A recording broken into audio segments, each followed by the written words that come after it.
morning. We have a guest joining us this morning. You all probably remember this is my sister, Lori Stom. We invited her to sing along with us, and she graciously said she would. Our hymn this time is "It Is Well With My Soul."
Whom shall I send? Here I am, Lord.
Proverbs 6, verses 1 through 5, warnings against folly. My son, if you have put up security for your neighbor, if you have shaken hands in pledge for a stranger, you have been trapped by what you said, ensnared by the words of your mouth. So do this, my son, to free yourself, since you have fallen into your neighbor's hands. Go to the point of exhaustion and give your neighbor no rest. Allow no sleep to your eyes, no slumber to your eyelids. Free yourself like a gazelle from the hand of the hunter, like a bird from the snare of the fowler.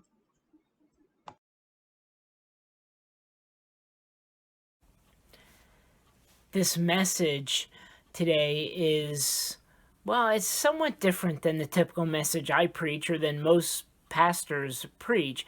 It's going to be very specific, hopefully very practical for you as we talk about ways of saving money.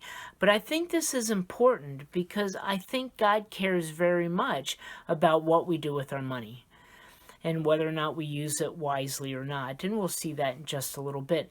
This is also somewhat of a little bit of a dangerous sermon. I think last week's sermon was somewhat dangerous as well, because that sermon on gain all you can, John Wesley's first principle on money is gain all you can. But if we're not careful in gaining all we can become a workaholic and ignore our family, and that would not be good.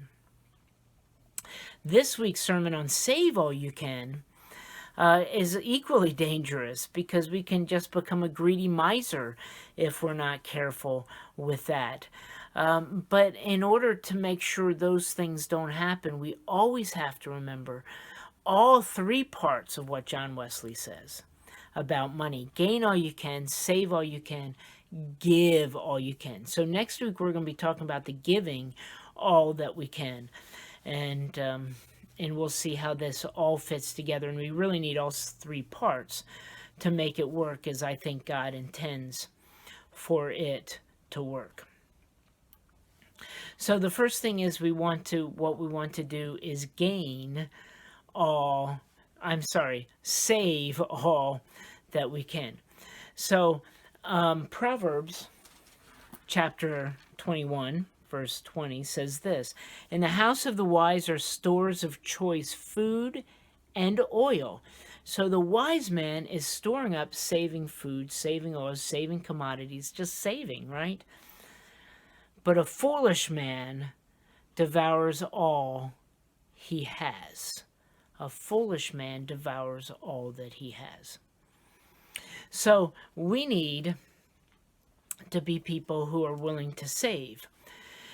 Now, I think we save in general for two general categories. One is we save in order to give to other people, and that's what we're going to speak about next week. But what I want to talk a little bit more about this week is we save for the future. I think we save for the future. We save, and let me give you 3 subpoints under this. We save for a rainy day. We save for a rainy day. Remember the fact that 78% of Americans live paycheck to paycheck. So if they have a hiccup in the paycheck, they have no savings. You know, they can't overcome that if they have no savings. Just imagine that when COVID-19 started, for people who had 4 to 6 months of expenses saved up in some sort of savings account or something, can you imagine how much less stress there would be? Because you know you have that money. You don't have to fret. You don't have to worry. We put money aside for a rainy day because we never know when that's going to happen. And I think that's a wise thing to do. We set money aside for a rainy day fund. The second reason we set money aside is we set it aside for large purchases. If we're buying a car, we're going to want to set money aside for that car. If we want to buy a house, we might set money aside for a down payment on a house. So we set money aside for large purchases. The third reason we set money aside for the future is for retirement. Now, the Bible doesn't really speak of retirement. I don't think the Bible really expected people to retire. And so I don't think we're really expected to retire either. So even if we've been working in some business for 40 years and we retire from that business, we're still called by God to work for God, to serve him, even in retirement, as much as we're able. But I think, and I don't see this directly in Scripture because it doesn't really talk about retirement, but you can take this or leave this a little bit, but I truly believe that a Christian character would say that we don't be wasteful here on earth and most of our years on earth, so that when we're older, we have to rely on other people. In other words, we use up all our money and we have to rely on other people when we get older. Or worse, have to rely on the government when we get older, have to go on Medicaid when we get older. And no thank you, but I don't want the government telling me where I have to live, because that's basically what happens if you're on Medicaid. There's only certain places that you can go. So I think it's sort of Christian in that we're supposed to be responsible enough. We're supposed to be responsible enough to care for our own future. The only problem is we don't know how much we need, because we don't know how long we're going to live. So that's always a difficult thing to figure out and a difficult thing to gauge. But I think we do, and it's important for us to save up for retirement.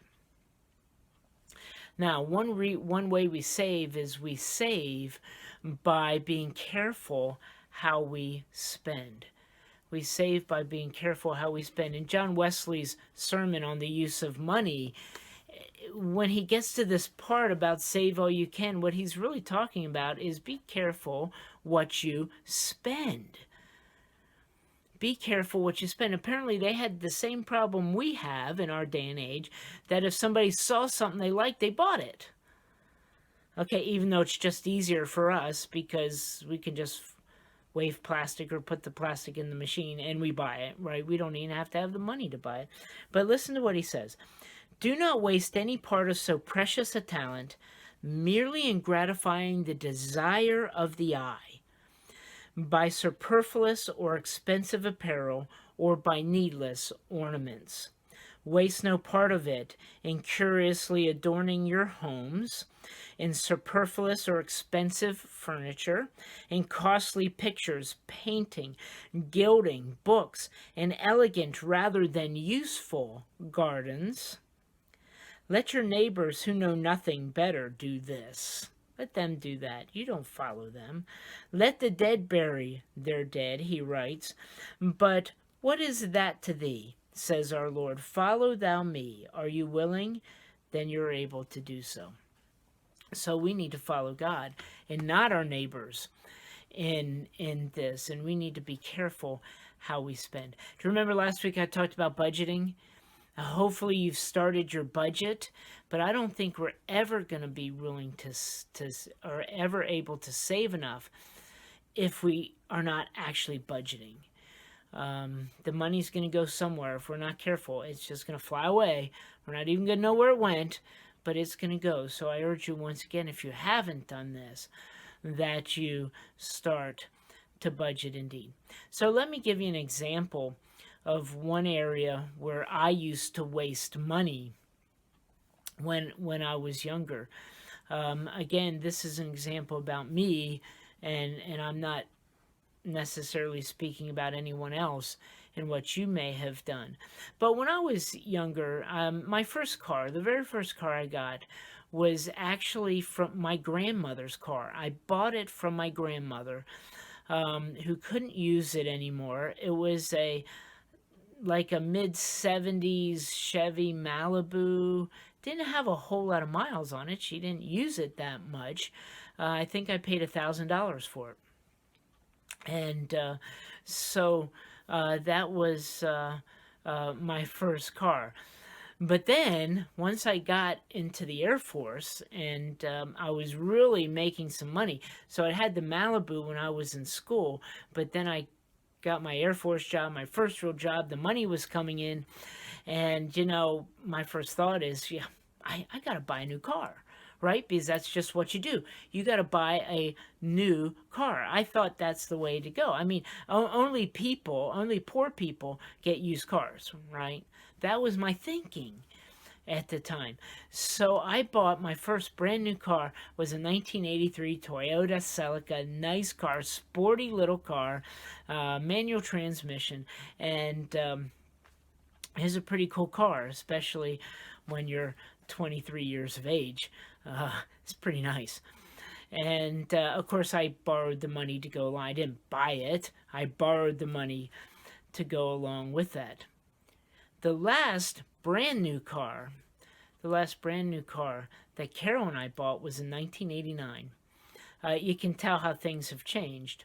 Because in 1989, we had one child and one on the way when we bought this car. And it was a 1989 Oldsmobile Cutlass Sierra, baby blue, and more of a family car. And we bought that brand new and on payments as well.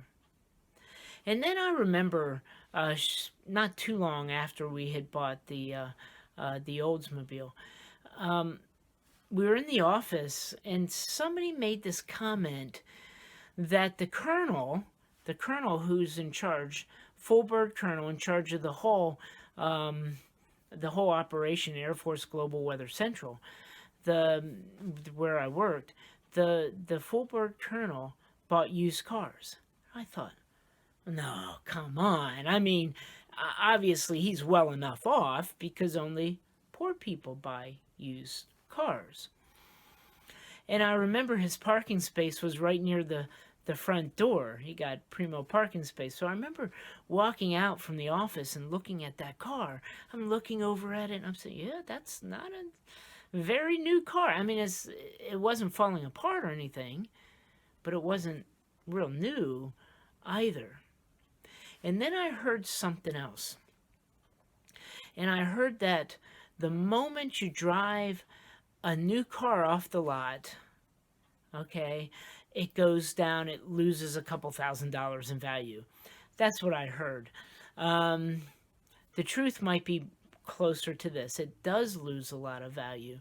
According to Carfax, the average new car loses 10% of its value in the first 30 days, in the first month. In other words, if you buy a $30,000 car, after 1 month, it's only worth $27,000. Your other $3,000 has just gone away.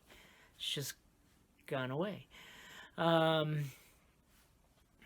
If after 1 year, it's gone down 20%. So now the $30,000 car is worth $24,000 after a year. After 5 years, the $30,000 car is worth $12,000. You see, so the first year, couple years, the car really goes down in value a whole bunch.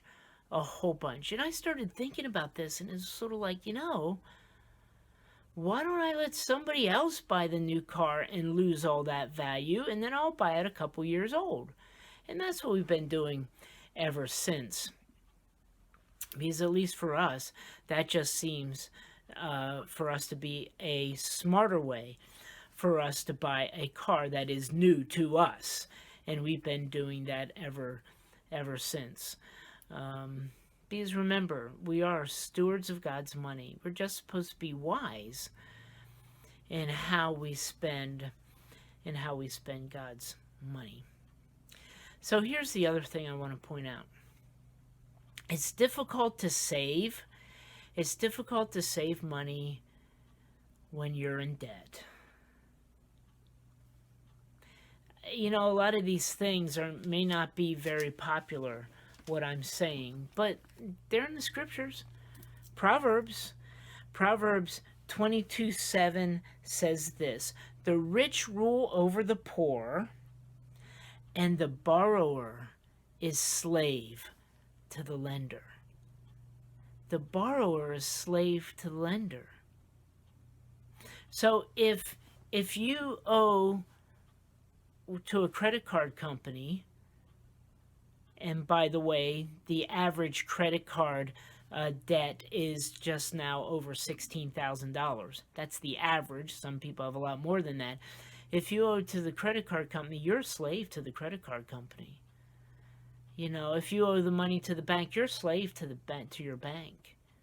You're a slave. That's what it says. The borrower is slave to the lender. Why? Because you can't do what you really want to do. Because you're too busy making payments. You know, you're making payments here and there. You really aren't free to do with your money what you want to. The borrower is indeed slave to the lender. So what do we do? What's the solution to this? So what we need to do is, first of all, we need to not get into any more debt. I really urge you not to get into any more debt, because the borrower's slave to the lender. Don't get into any more debt. If you need to cut up your credit cards, cut them up and close the accounts. Don't forget to close the accounts. But don't get into any more debt. The second thing is, of course, then you have to pay down your debt. And you can't pay down your debt by making minimum payments. It just doesn't work that way. You're never going to get out of it that way. So what you have to do is tighten your budget. You have to live on less than you make, right? Tighten your budget and give as much as you can to paying down your debts. One suggestion is that you rank your debts smallest to largest. Don't worry about the interest rate, and just pay off the smallest one first. Because when you do that, then once that's paid off, hopefully pretty quickly, then guess what? The money you're paying on that smallest debt, you now have to attack the next one. And you're what's called the debt snowball. You get more and more money, because once you pay off these debts, you use that money to attack your debts. And at the end, you're paying down your debts very rapidly. And so use that debt snowball in order to pay down your debts. You're never going to be able to save a whole lot as long as you have debts. That's why, listen to what it says in Proverbs 6. My son, if you have put up security for your neighbor, if you have struck hands and pledged for another. Now, listen to this. Just keep in mind that what he's saying here is don't co-sign for other people either. Don't co-sign for them. It says right here, don't co-sign for them. It says, if you have been trapped by what you said and snared by the words of your mouth, then do this, my son, to free yourself, since you have fallen into your neighbor's hands. Go and humble yourselves. Press your plea with your neighbor. Allow no sleep to your eyes, no slumber to your eyelids. Free yourself like a gazelle from the hand of the hunter, like a bird from the snare of the fowler. Do you see how it's important it is that the scriptures are saying, get out of debt. Don't take any time. Get out of debt so you can be free. Right? How important that is. Like that gazelle trying to escape, run as fast as you can to get away, to get out of debt. This is truly God's will for us, is to not have that debt hanging over our heads. So let me ask you a question. Would you rather be spending your money in order to save for your own retirement? Or would you rather spend your money in saving for the retirement of the people who work for the credit card company or for the banks? Because that's what you're doing when you're making interest payments to them. You're setting them up. You're helping them buy their next car. You're helping them in their retirement. Wouldn't it be better for us just to spend our money on our own retirement, get out of debt, and do that? And then, once you do that, you'll actually be weird. So few people do that and actually get out of debt. You'll be weird. You'll be different. But it's okay to be weird. You know why? Because not only will you be weird, you'll be free. You will be free. So free yourself. Free yourself. Save up as much as you can. Be ready for the future. And as we'll see next week, be ready to give as well. Amen.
Matthew 6, verse 33 says, "But seek first his kingdom and his righteousness, and all these things shall be yours as well."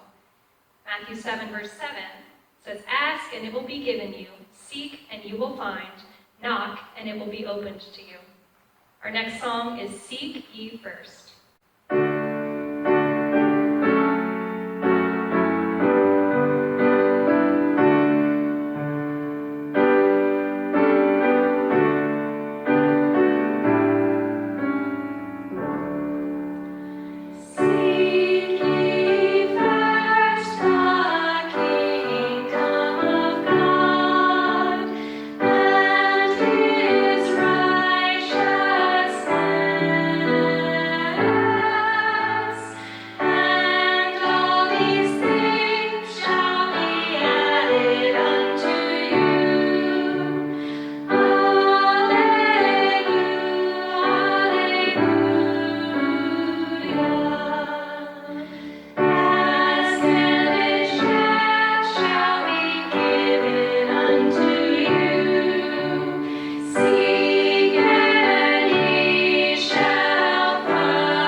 I can just